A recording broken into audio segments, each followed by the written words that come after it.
So, good morning. So, today I am going to discuss the next part of two parts are there always in each module. The first part consisting of joint probability distribution, covariance, marginal distribution, etc. We have solved enough number of problems in that. Okay, and also the last I solved some of the model question paper problems also. All of you also, as a practice, solve the model question paper problems, the problems given in the notes, understand everything, etc. Now here in this part, that is sampling theory. First there is, I think, 2 or 3 classes you will have the theory. Theory here is very, very important. If you don't understand the terms, for example, population, sampling, finite subset, large sample, small sample, statistic, standard error, hypothesis, null hypothesis, rejection, all these terms, if you don't know properly, you will not understand the problems. So, whatever notes I give, write down in your notebook so that you will follow later. Okay. Now, first we start. I am starting from the basics here. So, sampling theory. Problems will start later. First, all the theory we have to do it because you don't know the theory also.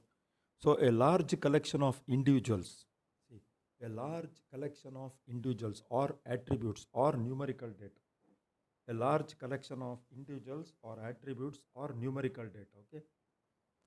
So individuals means it's also called as a population or universe. A large collection of individuals or attributes or variables or numerical data can be understood can be understood as a population or universe. So population means what? The word population, the technology of the word. What is the one new word, technological word in sampling theory has come now? Population or universe. Meaning is a large collection of individuals or attributes or a numerical data can be understood as a population or universe. So a large collection of individuals or attributes or numerical data can be understood as what? Can be understood as a population or universe. Okay.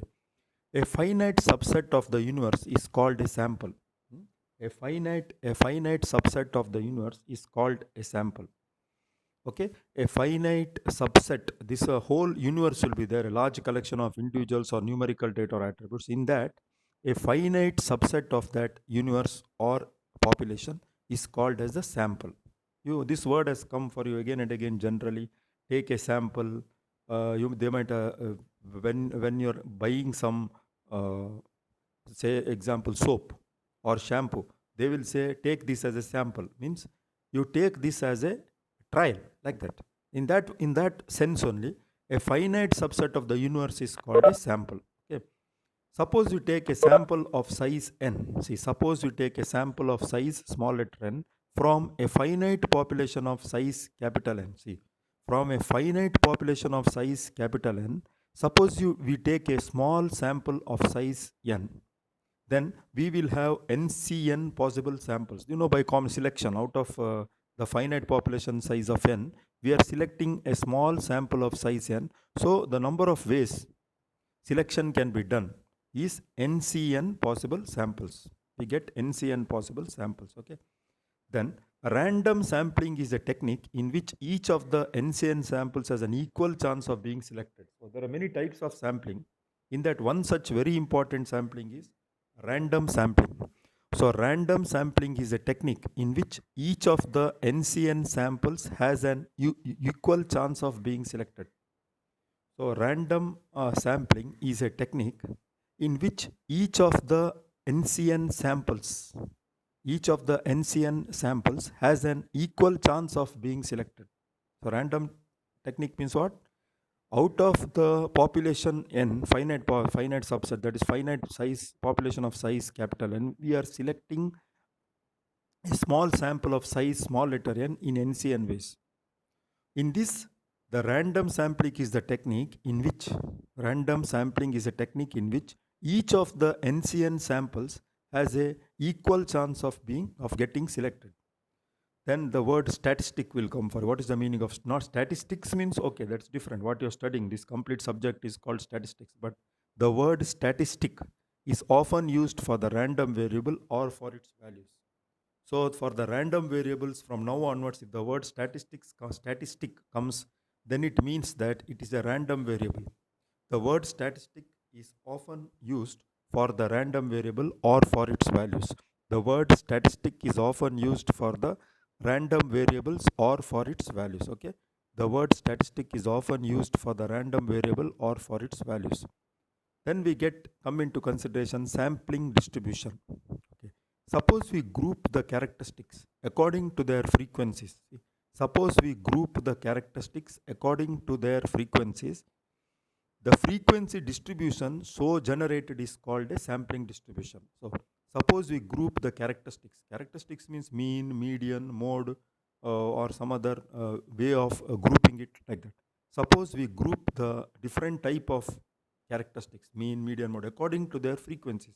Frequencies means, for example, mean 10, there are 20 people, mean 11, there are 30 people, like that, according to the frequencies.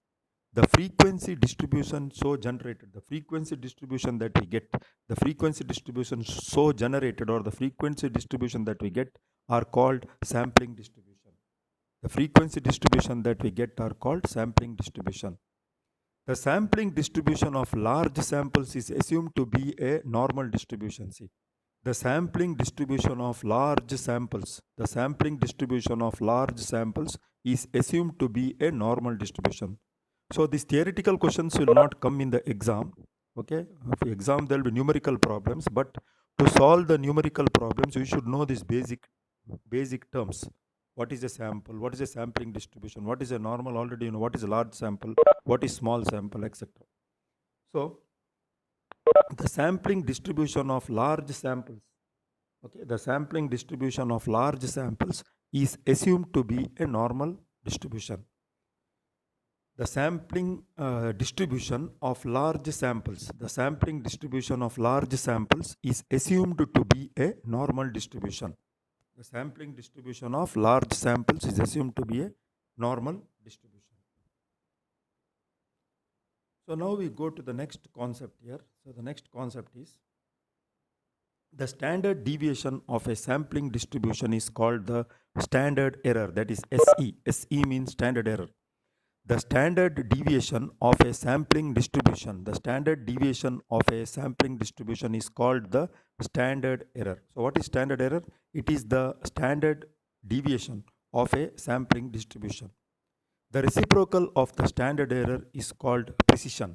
The reciprocal of standard error is called precision. The reciprocal of standard error is called precision. So again I repeat, the standard deviation of a sampling distribution is called the standard error. So standard error means what? Standard error is the standard deviation of a sampling distribution. Then the reciprocal of the standard error, the reciprocal of the standard error is called precision. The reciprocal of the standard error is called as precision. Okay, reciprocal of standard error is called as precision. Now we come to another important part of study, that is sampling distribution of the means. Sampling distribution of the means. Sampling distribution of the means.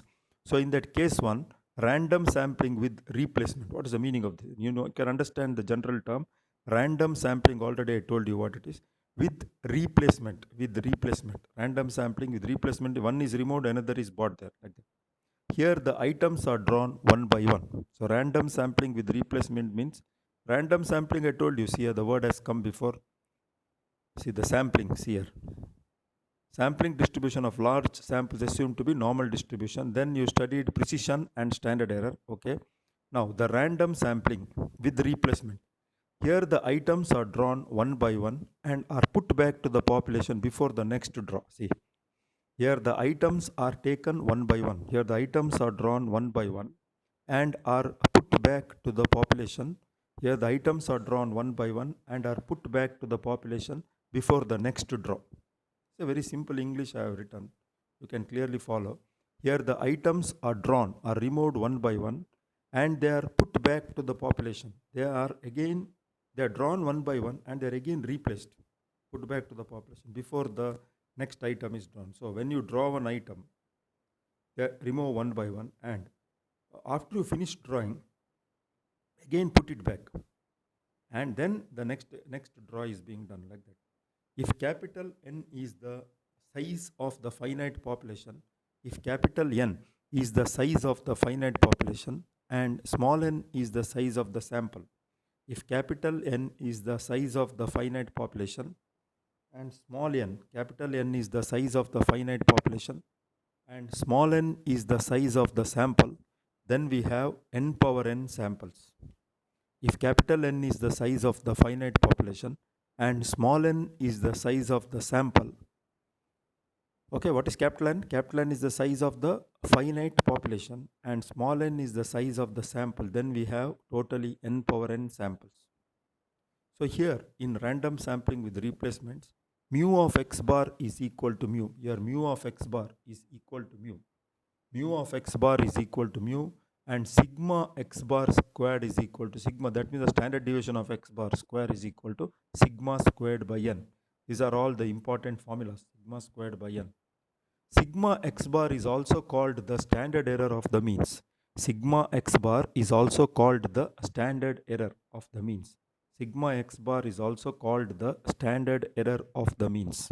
Again, here mu of x bar is equal to mu and standard deviation of x bar squared, that is sigma x bar squared, is equal to sigma squared by n. Sigma x bar is called the standard error of the means. Okay, this is all about the random sampling with replacement. Now we go to the random sampling case 2, random sampling without replacement. We go to the concept of random sampling without replacement. Okay, what happens? Random sampling without replacement.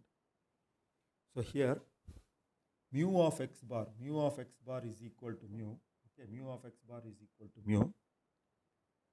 So random sampling without replacement case 2, mu of x bar is equal to mu. Sigma x bar squared is equal to capital N minus small n divided by capital N minus 1 into sigma squared by n. That is written as C into sigma squared by n. That is written as C into sigma squared by n. Okay, C into sigma squared by n, where C is equal to n minus n divided by n minus 1. Where C is equal to capital N minus small n divided by capital N minus 1. It is called, where C is called the finite population correction factor. C is called the finite population correction factor. C is called the finite population correction factor. Okay. C is called the finite population correction factor. Again, I repeat, random sampling without replacement, that is case 2. Here mu of x bar is equal to mu. Sigma x bar squared is equal to n minus n divided by n minus 1 sigma squared by n, that is equal to C into sigma squared by n, where C value is n minus n by n minus 1. This is called, where C value is called, C is equal to n minus n by capital N minus small n divided by capital N minus 1 is called the finite population correction factor. C is called the finite population correction factor. It is called the finite population correction factor. Okay, now note, if n is very large, then what happens? If n is very large, then C will be closer to 1. Okay, if n is very large, then C will be closer to 1. If n is very large, then C will be closer to 1. If n is very large, then C will be closer to 1. How? Why it is like that? If n is very large, we say C is closer to 1. Why? Because limit n tends to infinity, limit capital N tends to infinity, n minus n divided by n minus 1. So n is very large means n tends to infinity in the terms of limits. So limit n tends to infinity, n minus 1 n divided by n minus 1 equals limit n tends to infinity. You know how to take the limit. So that capital N should come in the denominator. So I will remove capital N outside, 1 minus n by n. Denominator also I will take capital N outside, 1 minus 1 by n. Applying the limit, this will be n by infinity, that is 0. This will be 1 by infinity, 0. Any constant divided by infinity, 0. So 1 by 1 is 1. So we say that when n is very large, C is closer to 1. Okay. That's all about this, what we studied, random sampling with replacement, random sampling without replacement. Okay. Now we go to the next part, that is testing of hypothesis. The testing of hypothesis is an important part. Just be more attentive, or you can read the notes again and again. Testing of hypothesis, HYPOTHESIS. What is this? In order to arrive at a decision, I have given the notes in detail. In order to arrive at a decision regarding the population through a sample of the population, we have to make certain assumptions referred to as hypothesis, which may or may not be true. So, what happens? Actually, in any statistical data, there will be thousands, or there will be millions together. Any statistical data, there will be thousands of items or millions of items. Then we take that millions of items is called population. For example, if you take switches, we have to test the switches. Okay, then there will be thousands and thousands of switches. Already it has been tested and come into the market. But when you test it, you cannot test each and every switch. You take a sample from one box, you take one, or from 5 boxes, you take one. Huh? So when you take that box, that sample, that switch from the box, to arrive at a certain decision regarding the complete all the switches that you're testing, we have to make certain assumptions. Is it not? We have to make certain assumptions. That is, we think that all the switches are correct, or sometimes we think that 90% of the switches are correct. So we assume, we have to make certain assumptions. This is called as hypothesis, which may or may not be true. I might assume that 90% of the switches are correct, 80% might be correct, or 100% might be correct, like that, which may or may not be true. So this is the meaning of hypothesis. First, you should know what is the meaning of hypothesis. In order to arrive at a decision, regarding the population, through a sample of the population, we have to make certain assumptions. This is referred to as hypothesis, which may or may not be true. So hypothesis means it may or may not be true. In order to arrive at a decision regarding the population through a sample of the population, means we are making a decision by taking the sample of the population. Then we have to make certain assumptions. This is referred to as hypothesis. That assumptions is referred to as hypothesis. It is referred to as hypothesis, which may or may not be true. Okay. The hypothesis formulated for the purpose of its rejection. This is a very important term, null hypothesis. This has come in the exam. In the model question paper, it is there. What is null hypothesis? It is there. So I have underlined it. The theoretical one question is there. Define null hypothesis. Define 2-3 terms are there. You can see the model question paper. The hypothesis formulated for the purpose of its rejection.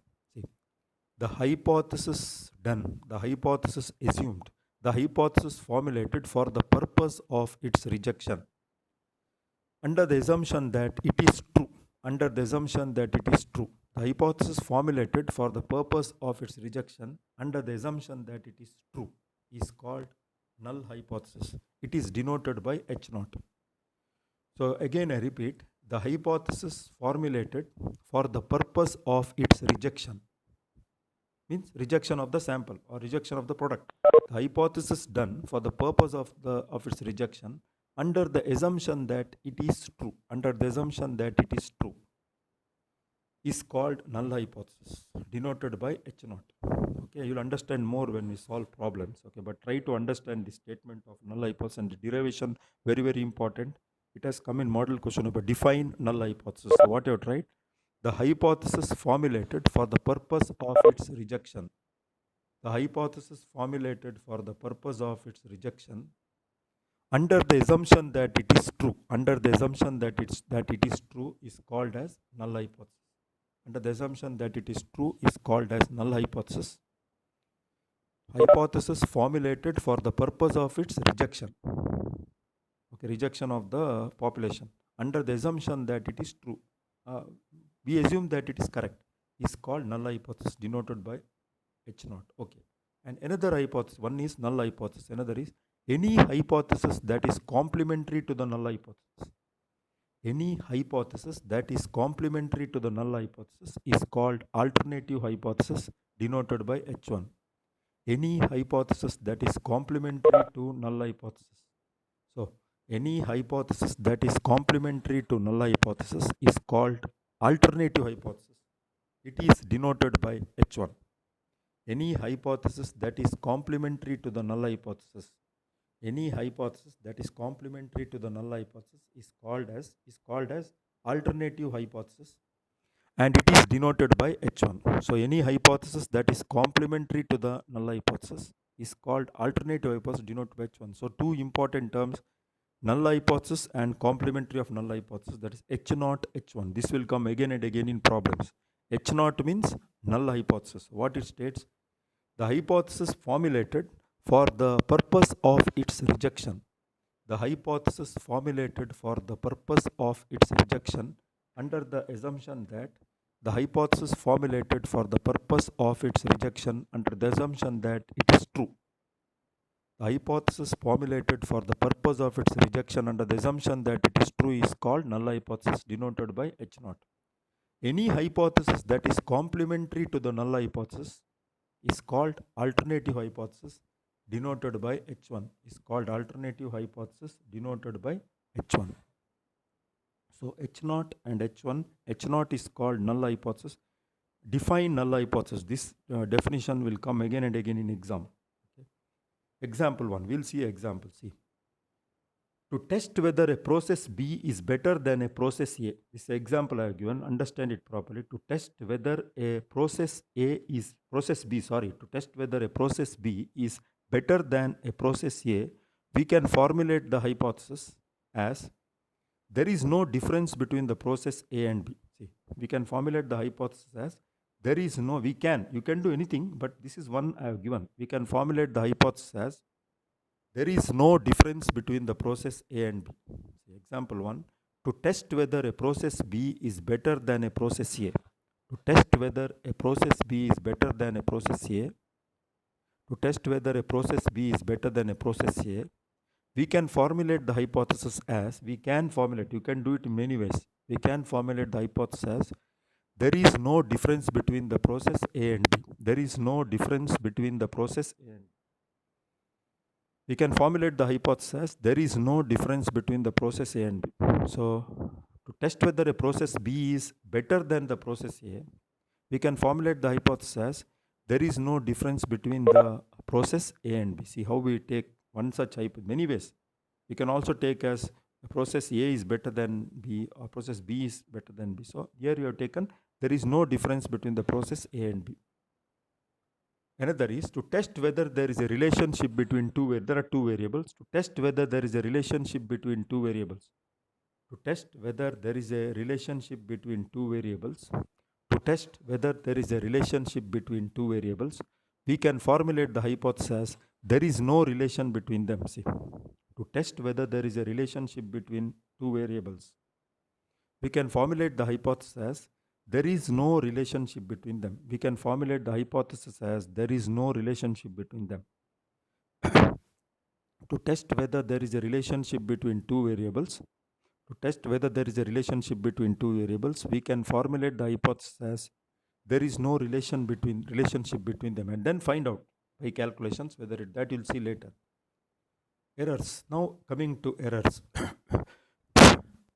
There are two types of errors. So you should know there are two types, or in your syllabus there are two types of errors. So first you see one very important table here, just remember it. Accepting the hypothesis and rejecting the hypothesis. First column is accepting the hypothesis. Here, this first column is this one, hypothesis true, hypothesis false.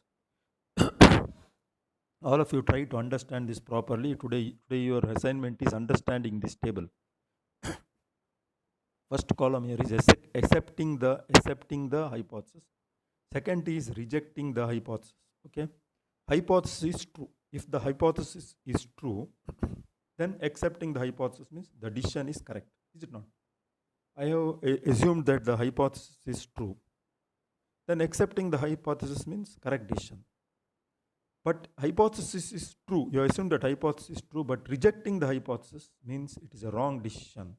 The hypothesis is true, and you accepted the hypothesis means it is a correct decision. But hypothesis is true, but you are rejecting the hypothesis means hypothesis is true, but you are rejecting the hypothesis means it is a wrong decision. This is called type 1 error. Type 1 error. So there are two types of error I told. This is called as type 1 error. So understand this table properly. So there are two cases. One is accepting the hypothesis, another is rejecting the hypothesis. So if the hypothesis is true, then you are accepting the hypothesis means everything is correct, it's a correct decision. Hypothesis is true, but you are rejecting the hypothesis means it's a wrong decision. That is type 1 error. Now hypothesis is false. Hypothesis is false. Then you are accepting the hypothesis. Hypothesis is false. You understand the logic. Hypothesis is false. That you are accepting the hypothesis means naturally it is a wrong decision. Again, it is type 2 error. Hypothesis is false and you are rejecting the hypothesis means it is correct decision. So it's a logical thing. Say hypothesis is true.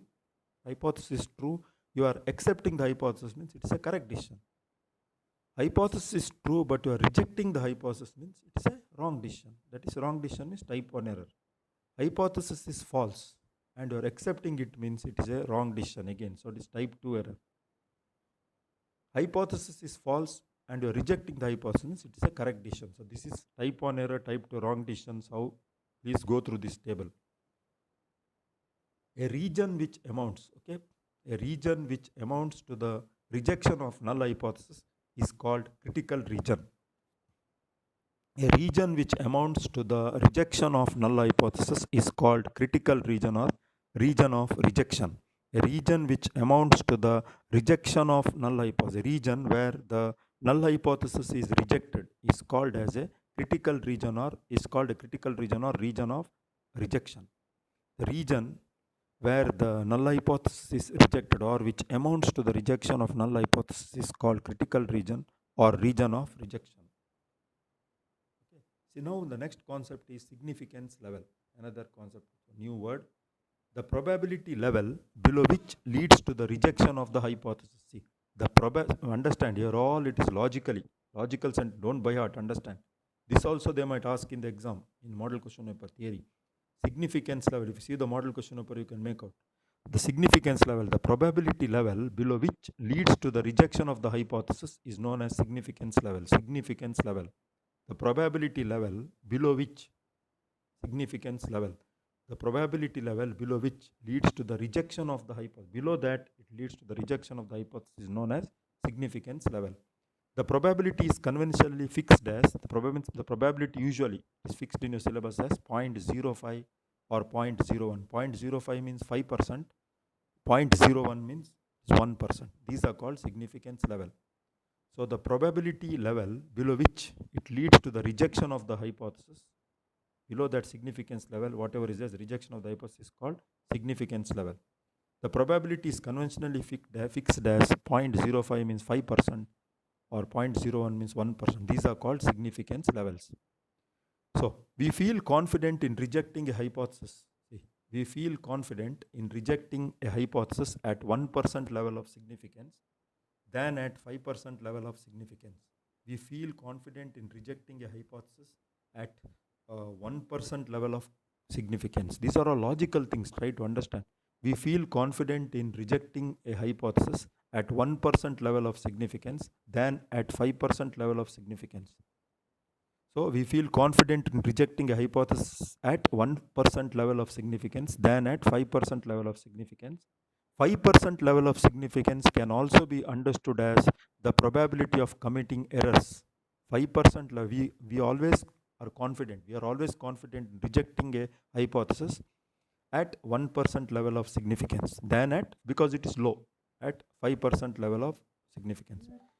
5% level of significance can also be understood as the probability of committing errors of either types. 5% level of significance can also be thought of as the probability of committing errors of the two types which I discussed earlier, that is type 1 error or type 2 error. That is type 1 error or type 2 error. So that is 0.05. So that means we feel confident in rejecting a hypothesis at 1% level of significance than at 5% level of significance. 5% level of significance can be understood as the probability of committing errors of either types. So 5% level of significance can be understood as the probability of committing errors, that is type 1 or type 2, that is found to be 0.05. 5% means 0.05.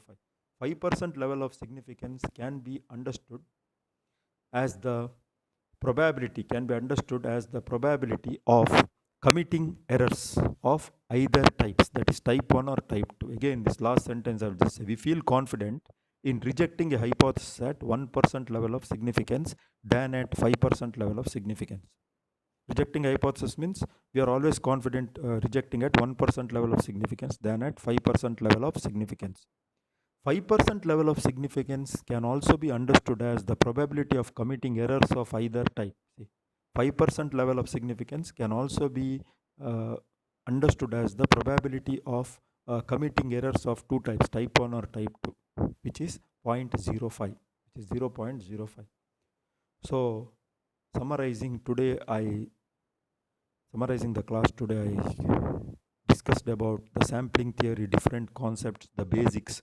Then we come to very good terms like sampling, random sampling, sampling without replacement, sampling with replacement, then hypothesis testing, then null hypothesis H0, complementary of null hypothesis H1, then significance levels till here. We'll discuss more about in the next session, tomorrow. So once again, I tell you, as always, I'm telling, write the notes and do the assignment one given in the class. Any doubts you can clarify later. So I wind up the session now. All the best. Thank you.